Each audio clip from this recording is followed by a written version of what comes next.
Alright, so you're here because you want to learn how to make those iconic 50 Cent and early 2000s type beats. And honestly, who wouldn't? Those beats are catchy, nostalgic, and just straight up legendary. 50's influence is still insane after all these years, and I grew up listening to his music, so it's sick to see a new generation vibe into it. In this video, I'm going to be breaking down everything you need to know, from making the melodies to adding drums, mixing, arrangement, and more. I'm also going to be getting into sound selection because it's probably the most important part to get the vibe right. And speaking of sounds, it must be a lucky day because I just dropped my brand new G'd up drum kit inspired by 50 Cent, G-Unit, and the whole early 2000s hip hop era. This kit's packed with over 300 royalty-free sounds, including a crazy percussion folder recorded by a pro percussionist, so you're not gonna find these sounds anywhere else. Plus, I dropped a 9-part early 2000s course where I take things a bit slower and go through everything step by step. I'll preview some of the sounds in the video, but if you're feeling it, just scan the QR code here or click the link in the description. With that being said, let's get straight into it.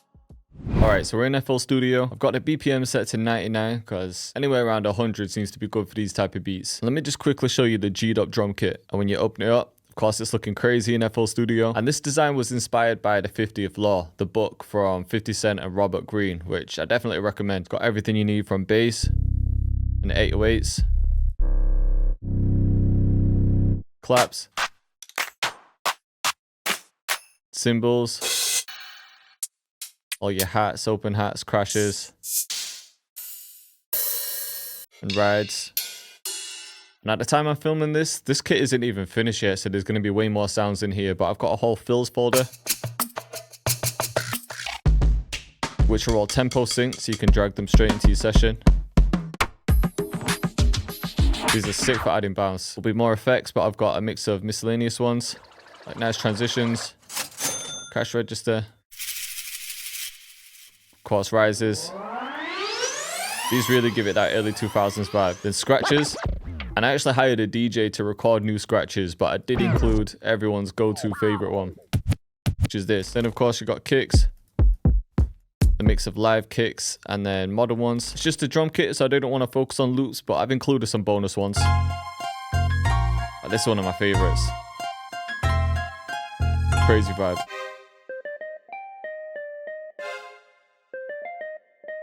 And some more Arabic ones.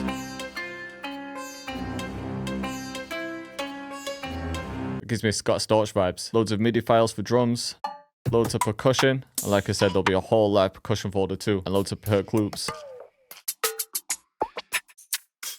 Then we got rim shots, shakers, snaps, loads of snares. That's one of my favorites. Then some Vox. What up?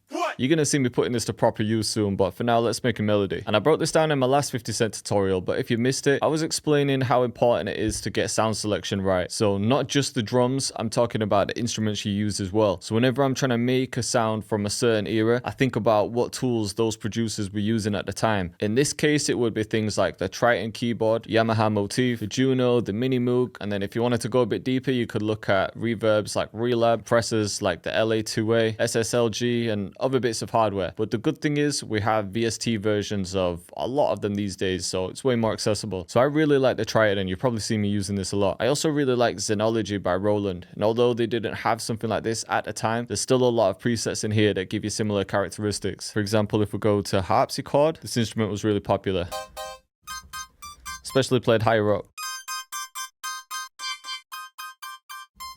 Let's use this one. We'll set a scale and we'll just go, let's just use like B minor for now. And what I'm thinking is we'll have something played at the beginning, most likely some strings, and there'll be a little pause, and then this. Let's draw some chords. Let's create a bit of bounce. Yeah, maybe this. And you can see I'm just dragging out some of the notes so it's not so robotic. I think we need to change something at the end. I use the harmonic scale a lot when making these type of beats, especially if I'm trying to get that Scott Storch vibe, but I don't think it needs it in this one. I think we just need to bring this one out. And then if we press Alt and R, we can just randomize the velocity. Still think we need to change something in this part though. So that would be the main chords, but it might sound good if we have some strings.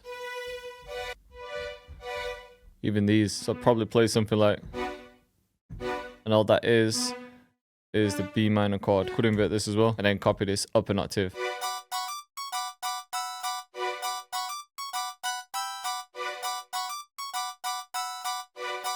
Alright.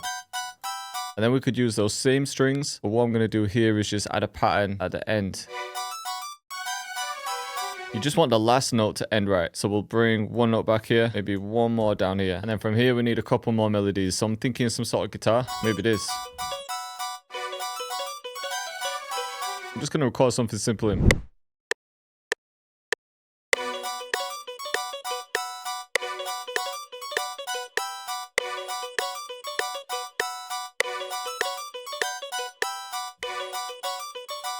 Yeah, so as you can see, just a simple melody. Now just playing some parts. Okay, next up we're going to add a flute, and this will just be a couple notes. Let's go with this flute, but we'll turn that delay off.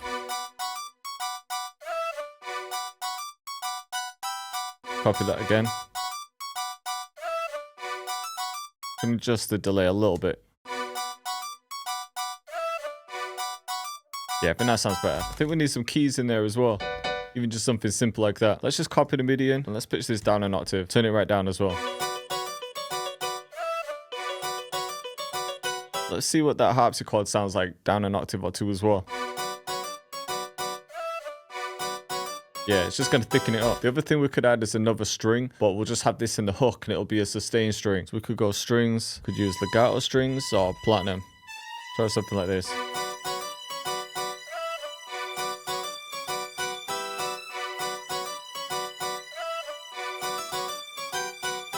I think it's missing some low end, so let's pull up a piano. I'm just going to add some bass notes. And then just one more note at the end.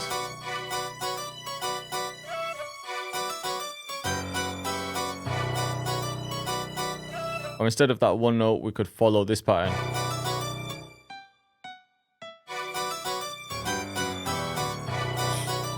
Yeah, it's hard. Only other thing I'm hearing is some sort of lead.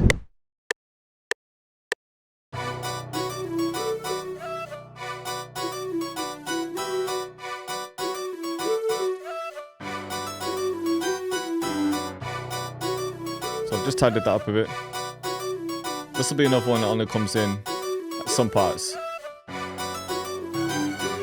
Alright, last thing I'm going to add for now is the bass. And for these type of beats, you could either use an 808, which I'll show you in my kit, or you could use a live bass guitar. Now in my kit, this bass for example was recorded live, so that would be a one-shot option. Or if you're going for more of a modern beat, then I'd use something like this.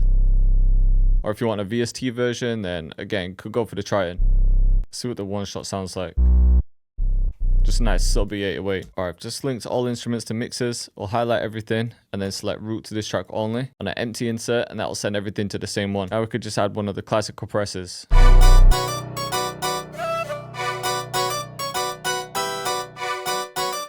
Only needs like one. And I'm just going to take out some of the bass. I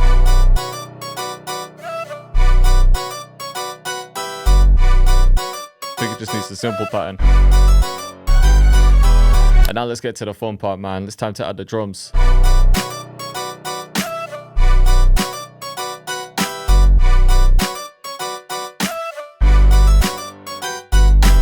Let's grab this slave snare too. Add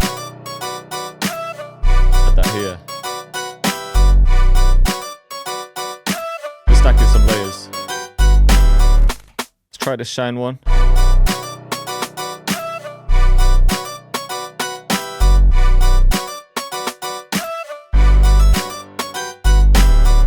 Let's bring the seductive clap in. Because there's a bit of a delay at the start, I like to add this manually in the playlist. I don't mind it being a bit off though.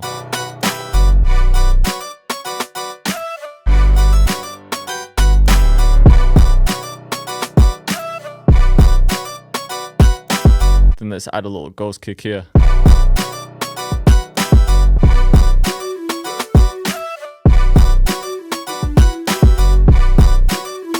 Yeah, it sounded crazy. Take a few out.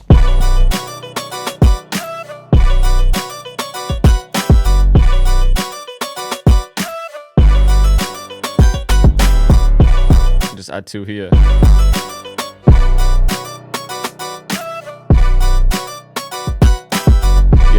bit more spacious like this. I'm going to sidechain that kick to the 808 though. I think it's getting a bit muddy. And with the kick, sometimes I like to pitch them down. You get a bit more sub from it. Alright, next up, let's grab some shakers. I like the streams one. And then with the percussion and shakers, it's all about velocity. Just making it a bit natural.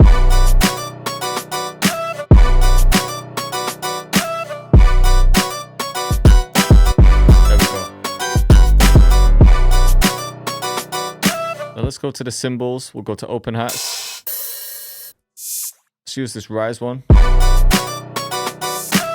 going into the snare. And then we'll repeat that. Alright, let's go to perks. And there's going to be way more perks by the time you see this kit. We could grab something like this.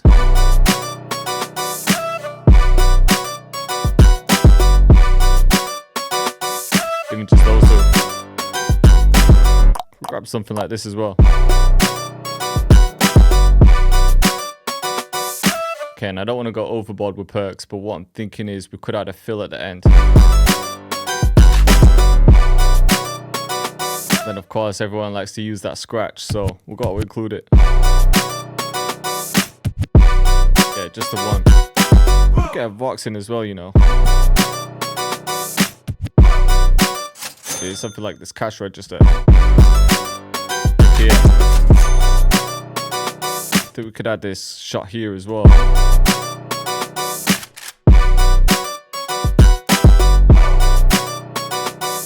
Alright, cool. I definitely think we've got enough now. So I'm just going to go ahead and split this pattern, bring everything back in, copy it all out a few times. Let's just start with a few things. Might even just go with a 4-bar intro. Let's keep it simple. Then bring some of these in. And then for the drop, let's just bring in a riser. I want to keep quite a few things out. So I might even save the shakers. Yeah, then bring the piano bass in here. So yeah, that part sounding hard. Then in this next part, we'll switch something up. Just breaks it up a bit. And in this part, we'll cut a few things out. Then in this last part, we could bring this pluck in. And then right before the drop here, we'll just take the kick out. A couple of effects. And then for the hook, I think we'll take the lead out. I think I want to change that string as well and just have it on one note. And then the flute can just come in the second half.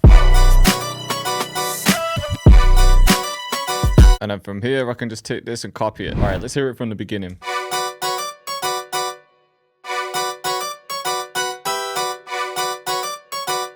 Cactus.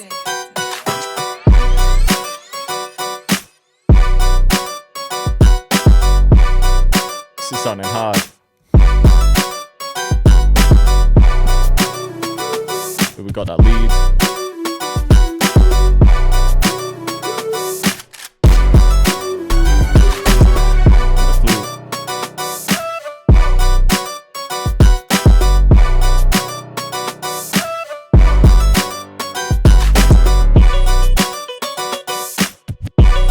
And I just brought the pluck in before the hook.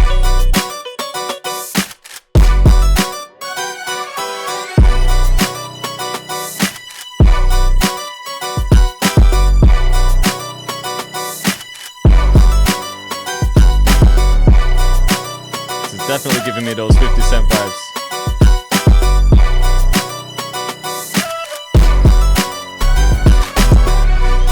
So I hope you're feeling this one.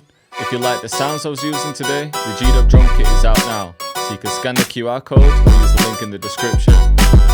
Also, if you want to watch more videos just like it, then click up here.